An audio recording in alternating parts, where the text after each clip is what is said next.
Hello everyone, welcome to my YouTube channel.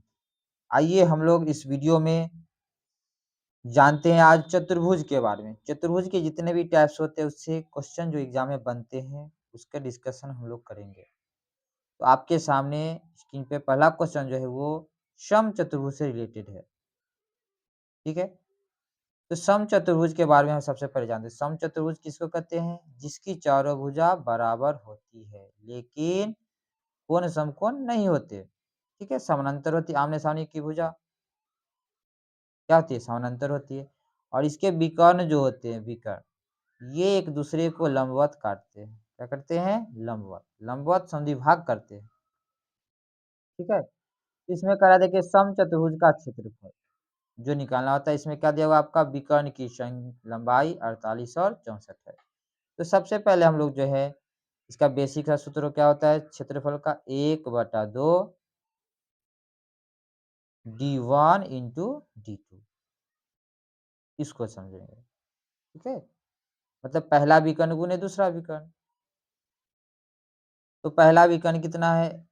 तो पहला विकर्ण यहाँ पे है 48 और दूसरा विकर्ण जो है वो है 64। अब इसको काट दीजिए। यहाँ पे जब काटेंगे तो ये आपका हो जाएगा 24। 24 और 64 को गुना करेंगे। ठीक है, तो 24 और 64 को गुना करने पे कितना प्राप्त होगा ये बताना है। ठीक है, तो 24 हम पढ़ सकते, देखिए 24 से कितना होता है? 96 के 6 हाथ में 9। 24 को 6 बार पढ़ेंगे 144 और 9 जब जोड़ देंगे, ठीक है, तो 153 हो जाएगा। तो 24 का टेबल भी आसानी से पढ़ सकते हैं और गुना भी कर सकते हैं। ठीक है, जैसे आपको मर्जी। तो समचतुर्भुज के बारे में देखिए, पहला क्वेश्चन हो गया। अब दूसरा क्वेश्चन की ओर बढ़ते हैं। दूसरा क्वेश्चन इसमें दिया हुआ देखिए कि एक समचतुर्भुजकार मैदान की भुजा दिया हुआ है यहाँ पे 122। इसके एक विकर्ण की लंबाई 240 है, तो मैदान का क्षेत्रफल निकालिए। ठीक है, तो सबसे पहले हम चित्र थोड़ा सा इसमें इसमें चित्र की जरूरत है। ठीक है, ये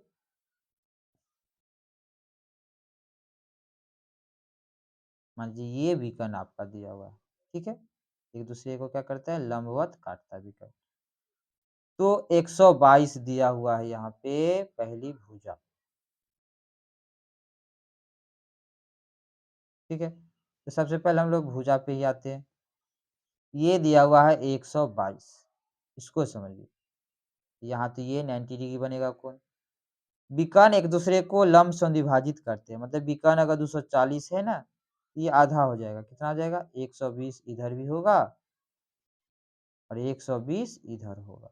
दोनों साइड 120 120 हो जाएगा। ठीक है, अब ये समकोण त्रिभुज बने तो ये आपका जो भुजा होगा ये कर्ण की तरह काम करेगा। तो हमको ये चाहिए। ठीक है, ये अगर हम निकाल लेते हैं x का मान, क्वेश्चन जो है बन जाएगा। दोनों विकर्ण निकलेगा तो विकर्ण वाला सूत्र लगा देंगे। ठीक है, तो सबसे पहले हम देखते हैं यहाँ पे कि सबसे कर्ण दिया हुआ, कर्ण का स्क्वायर मतलब 122 का स्क्वायर माइनस करेंगे 120 का स्क्वायर। अब इसको सोल्व करना है, ये आपके लिए समझ। इसको जब हम सोल्व करेंगे देखिए ये एक्स स्क्वायर के बराबर होगा, है ना। तो ए स्क्वायर माइनस बी स्क्वायर का सूत्र इस पे आपको लगाना, एक बार जोड़ना है एक बार घटाना है। जब इसको हम जोड़ेंगे, ठीक है, तो जोड़ने से कितना हो जाएगा? 242 और घटाएंगे तो 2। जब इसको गुना कर देंगे तो ये आपका हो जाएगा 484। और 484 किसका स्क्वायर हो जाता है? तो 484 होता है आपका 22 का स्क्वायर। ठीक है, इससे पता चल गया कि x का मान हो जाएगा 22। जब x 22 होगा ना, ये भी ऊपर पूरा कितना होगा? पूरा 22 का दुगुना होगा। तो विकर्ण निकल गया एक 44। ठीक है, अब सूत्र हम लगाएंगे 1/2 पहला विकर्ण गुने दूसरा विकर्ण, मतलब 1/2 हो गया। पहला विकर्ण है 44 और दूसरा विकर्ण जो है आपका वो है 240, है ना। यहाँ पे 240 दे दिए। अब इसको काट दीजिए तो यहाँ पे आपका ये होगा 120। सबसे पहले गुना करेंगे तो 0 का 0 उतार दीजिए, 12 से गुना कीजिए, 12 चक 48, 12 चक 48 और 4 जोड़ देंगे तो 52 हो जाएगा, मतलब कि 5280 इसका आंसर होगा। ठीक है, सी नंबर, सी जो ऑप्शन है वो इसका सही उत्तर होगा। सबसे इम्पोर्टेंट बात यही है कि समचतुर्भुज का विकर्ण जो होते हैं एक दूसरे को लंब संधिभाग करते हैं, 90 डिग्री के कोण बनाते हैं और आपस में संधिभाग होते हैं, बराबर भाग में बढ़ जाते हैं। चलिए क्वेश्चन अब आगे देखते हैं हम लोग।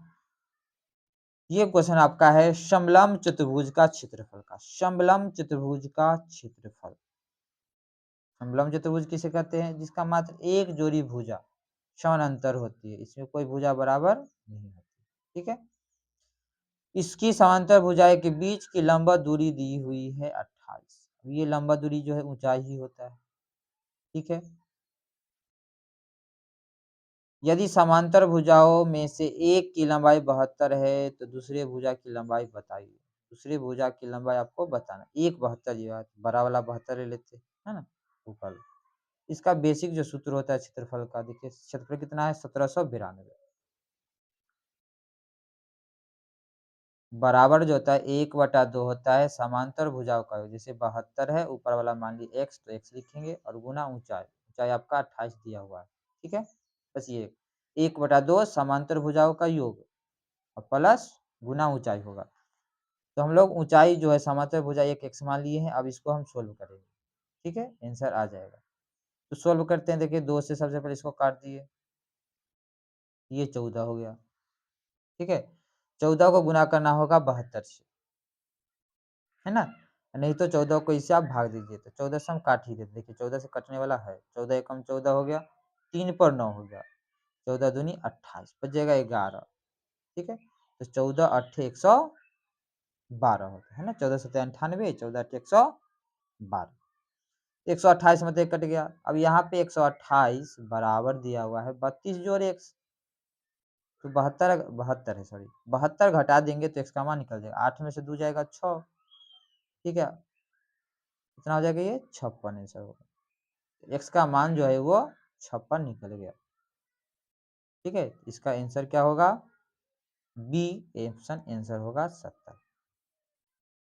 ये है समलंब चतुर्भुज जिसमें एक जोड़ी भुजा मात्र समानांतर होती है।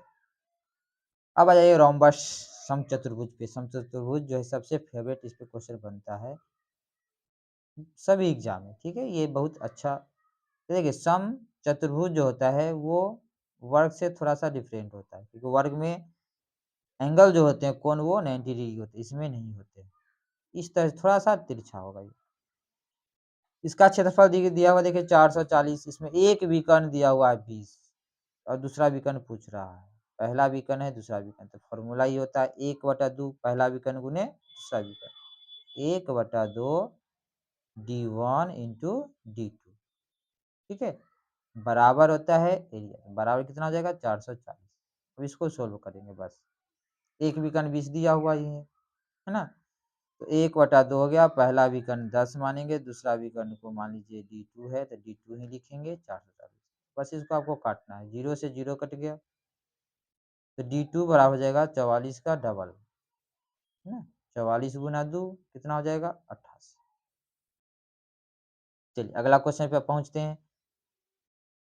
देखिए ये क्वेश्चन जो है बहुत ही इंपॉर्टेंट है, ये बहुत सारे एग्जाम में जो है वो पूछा गया है, लेवल 1 लेवल 2 जितने भी एग्जाम होते हैं सभी में ये पूछे जाते हैं। ठीक है, तो इस टॉपिक को स्पेशल जो है इसमें बहुत सारा क्वेश्चन लाए हैं एक साथ जिससे प्रैक्टिस हो सके। समचतुर्भुज का क्षेत्रफल निकालना है जिसका परिमाप दिया हुआ है 164। समचतुर्भुज की तो चारों भुजा क्या होती है बराबर, तो जब परिमाप दिया हुआ है तो परिमाप इसका सूत्र होता है 4a, 4a बराबर 164 है दिया हुआ, तो 4 से अगर काट देंगे तो ये आपका 41 जो है वो भुजा निकल जाएगा। भुजा कितना आ गया 41। विकर्ण की लंबाई दी हुई है, एगो का 80 दूसरा का पूछ रहा है। ये विकर्ण क्या होते हैं लंबवत हो गए, 80 है तो 40 40 में बढ़ जाएंगे। ठीक है, आप समकोण त्रिभुज बन गया।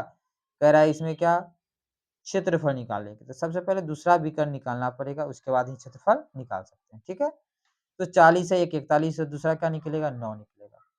ठीक है, कैसे, तो करने वाला सूत्र लेंगे 41 का स्क्वायर घटे 40 का स्क्वायर, ए प्लस बी करेंगे तो 81 होगा, है ना, a माइनस बी तो 1 हो गया 81 हो जाएगा। 81 का वर्गमूल 9 हो जाएगा। ये 9 है तो पूरा कितना हो जाएगा? 9 9 18। बस सूत्र आप लगा दीजिए। एक 80 हो गया, दूसरा 18 हो गया।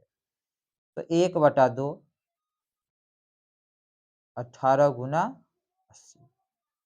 और जिसका मन है उसको काट दीजिए। यहाँ काटेंगे तो ये 40 हो जाएगा। 0 का 0 लिखेंगे, 18 को 4 बार पढ़ेंगे, 18 चक 72। कितना हो गया एरिया? क्षेत्रफल हो जाएगा 720। ठीक है। समचतुर्भुज जिसको हम लोग रोम्बस कहते हैं, इसका इंपॉर्टेंट वही एक कंसेप्ट है।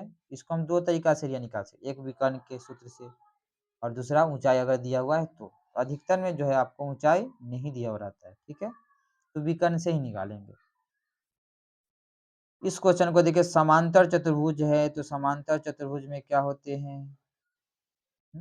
समांतर चतुर्भुज में आमने सामने की भुजा बराबर होती है। लेकिन इसमें दिया हुआ क्या? आधार दिया हुआ है और ऊंचाई दिया हुआ है। जैसे ये आपका समांतर चतुर्भुज है, इसमें ऊंचाई दिया हुआ है और आधार दिया, आधार 44 है, 49 22 है। 49 मतलब तो ऊंचाई मतलब लंबवत, तो आसान ही हो गया, आधार गुने ऊंचाई, सिंपल करना है। क्योंकि त्रिभुज में 1/2 होता है। किसमें 1/2 होता है? त्रिभुज। इसमें सिंपल गुना करना था, तो 44 को 22 से गुना करेंगे। ठीक है, आंसर क्या आएगा? देखिए 22 को 4 से गुना करें, 22 चक 88, 8 हो गया। ठीक है, फिर 22 चक 88 और 8 जोड़ देंगे तो 96 आंसर होगा। 968 इसका आंसर होगा। ठीक है, कितना हो गया? 968। आधार गुने ऊंचाई जो है समांतर चतुर्भुज का क्षेत्रफल होता है। ठीक है, B into H, base into height, ये याद रखिएगा। चलिए अगला क्वेश्चन देखते हैं। अब इसमें कह रहा है कि 34 सेंटीमीटर और 18 सेंटीमीटर की भुजा वाले आयत को पुनः निर्मित करके एक समचतुर्भुज बनाया जाता है। तो पुनः निर्मित करने वाली जब बात आती है तो इसमें परिमाप जो है वो ही घूमता है। ठीक है, जैसे इसका 34 दिया हुआ है, चौड़ाई है, लंबाई 34 और चौड़ाई 18, तो पूरा इसका परिमाप क्या होगा? तो 2 into L plus B, L plus B पहले कर देते हैं कि 18 और 34 को जोड़ दिए, है ना। तो 18 और 34 को जोड़ेंगे तो कितना आ गया? 52। इसी का तो दुगना होगा। ठीक है, 2 इंटू एल प्लस बी होता है, तो कितना हो गया? 104। 104 हो गया परिमाप आयत का। अब इसी को हम बना दिए क्या? समचतुर्भुज, जिसकी चारों भुजा बराबर होती है। तो समचतुर्भुज का परिमाप भी जो होगा 104 ही होगा। इसका जब भुजा निकालेंगे ना समचतुर्भुज का, तो 104 में 4 से भाग देंगे तो कितना निकल जाएगा? 26 26। ठीक है, उसकी भुजा निकल गई 26। ठीक है, अब इसके एक कोण की माप है 120 डिग्री। अब जो है सवाल अब अच्छा बन रहा है। इसमें दिया हुआ है कि एक कोण की माप जो है 120 डिग्री है, तो समचतुर्भुज का क्षेत्रफल निकालिए, क्या हो जाएगा? चलिए इस बात को हम समझते हैं। ऐसे भी सिंपल सा भी दे सकता था, चित्र से समझते हैं। थोड़ा सा बड़ा सा चित्र बनाते हैं समचतुर्भुज का, है ना। यहाँ पे देखते हैं ये एंगल 120 है ना। थोड़ा सा चित्र ही चेंज करते हैं। आपका इस तरह से समचतुर्भुज दिया हुआ है, एंगल यहाँ पे 120 है। ठीक है, ये आपका 26 26 सब दिया हुआ है। अब बात को समझिए कि ये 26 26 एंगल 120 है। ठीक है, तो एंगल 120 है, तो एंगल भी क्या होता है? विकर्ण एक दूसरे को समद्विभाग करता है। तो विकर्ण ये जो है ये 60 हो जाएगा और ये भी क्या हो जाएगा? 60 हो जाएगा। ठीक है, अब बात समझना ये है आपको कि जब ये 60 हो गया, ये दोनों भुजा तो बराबर ही है ना। तो ये 60 है तो ये भी कितना होगा? 60। अब ये 60 है तो जो बचा गया वो भी तो 60 हो गया। तो ये क्या बन गया आपका? समबाहु त्रिभुज। क्या बन गया? समबाहु। यही बात समझना था इसमें। 120 डिग्री एंगल जब बनेगा तो इसमें दो समबाहु त्रिभुज बन जाते हैं। अब समबाहु त्रिभुज का क्षेत्रफल निकालना है, दो से गुना कर देंगे। ठीक है, तो लिखेंगे हम 2 गुना समबाहु त्रिभुज का क्या होगा? √3/4 ए स्क्वायर, मतलब 26 का स्क्वायर। 26 गुना 26। अब इसको आप सोल्व कीजिए। देखिए 2 से काट दिए तो यहाँ पे 2 हो गया, 2 से इसको काटेंगे 13।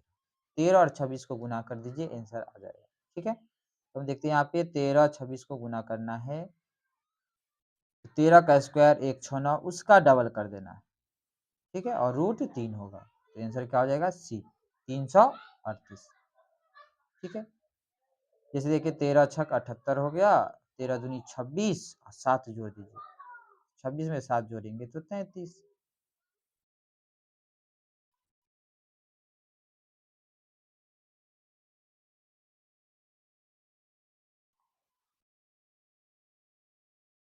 और यहाँ पे जो है 1 आ गया, ठीक है, कितना हो जाएगा 338 रूट 3 आंसर होगा। ये तो ये बहुत अच्छा क्वेश्चन था, इसको आप जो है समझ सकते हैं। समचतुर्भुज का क्षेत्रफल ज्ञात कीजिए जिसकी भुजा की लंबाई 25 है और विकर्ण एक जो है विकर्ण दिया हुआ 24, ठीक है। देखिए सबसे ज्यादा क्वेश्चन जो है इसी टाइप पे बनता है ना, एक विकर्ण दिया हुआ है तो विकर्ण को जो समझना है कि इस तरह से चित्र जो बनेगा, ठीक है। तो चित्र आप ध्यान में रखिएगा, कुछ नहीं करना है, विकर्ण भुजा जो होता है वो विकर्ण का काम करता है, ठीक है। ये आपका 25 हो गया और विकर्ण एक 24 14 दिया हुआ है तो 7 7 हो जाएगा, ये आपका 7 7 होगा। समकोण त्रिभुज बनेगा, दूसरा विकर्ण निकालेंगे तो 25 के स्क्वायर में 7 का स्क्वायर घटाएंगे तो कितना निकल जाएगा 24, ठीक है। ट्रिपलेट भी याद कर सकते हैं, बेसिक है ये तो। 25 का स्क्वायर 625, 7 का घटा दिया 49 तो हो गया 576, ये 24 का स्क्वायर तो 24 ये होगा तो ये भी 24 होगा 48। अब सूत्र लिखते हैं 1/2 पहला विकर्ण है 14, दूसरा विकर्ण निकल गया 24 24 48, क्षेत्रफल निकल जाएगा 7 हो गया, 7 से गुना कर दिया 48 में, 8 सते 56, 6 वाला देखिए एक ही ऑप्शन है ए इसका सही आंसर होगा, ठीक है। चलिए और क्वेश्चन की ओर चलते हैं, कहते हैं एक समचतुर्भुज का क्षेत्रफल ज्ञात जिसका भुजा 10 है इसका विकर्ण 16, ठीक है, इसी टाइप का क्वेश्चन है। तो इसी टाइप का क्वेश्चन है तो इसमें देखिए आप कुछ नहीं करना है, आपको पता है कि भुजा 10 है, विकर्ण कितना होगा, आप देखो विकर्ण इसका आधा हो जाएगा 8, एक 10 है विकर्ण, ठीक है, मतलब कि ये आपका जो है इसमें भुजा ये आपका बन जाएगा 10 और ये जो है इधर 16 है तो 8 8 हो गया, बाकी बचेगा आपका 6 और 6, ठीक है। तो 6 6 निकल गया, विकर्ण कितना हो गया आपका 12, एक विकर्ण हो गया 16, 16 गुने 12 इसका क्या करना है आधा 1/2, 2 से काटेंगे 8 हो गया, 12 8 96 इसका सही आंसर होगा, ठीक है। अगला क्वेश्चन देखते हैं, इसमें कह रहा है कि समलंब चतुर्भुज से संबंधित है ना।